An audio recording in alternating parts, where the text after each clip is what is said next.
This post is based on week 6 of an Ignatian prayer adventure. For all of my life as I have heard the Beatitudes read, my first reaction has been, which one am I? I am definitely not the poor in spirit. Am I the peacemaker? Am I the one who hungers for righteousness? Essentially, I saw the teaching as who I needed to be in with Jesus.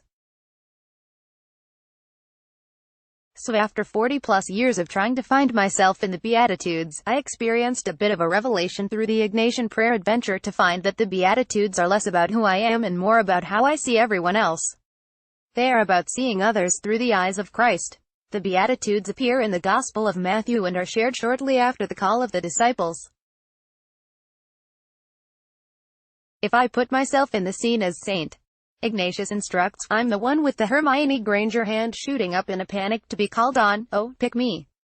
Pick me, even though I have no idea what exactly Jesus was seeking in the call of his disciples. Instead, he walks on up the mountainside, and I am left feeling a bit dismissed. As the crowds begin to form to hear Jesus preach, I feel oddly competitive and judgmental. I wonder if he sees me as just one of the crowd. Suddenly, as if asking the question were the key to taking me into his head, I find myself no longer one of the crowd, but rather staring at the crowd through Jesus' eyes. He begins to preach the Beatitudes, but I am now seeing people differently. As he says, "Blessed are the poor in spirit." I notice a woman who dares not look up, but I now know her story of being ridiculed relentlessly from a young age. As Jesus says, "Blessed are those who mourn." There is a man standing against a tree with distraught eyes, red and glassy, with tear streaks down his face. Somehow I know he has lost his child and subsequently his will to live. And as the sermon goes on, each of the crowd shows himself or herself with their stories, ones I had been too self-focused to imagine previously.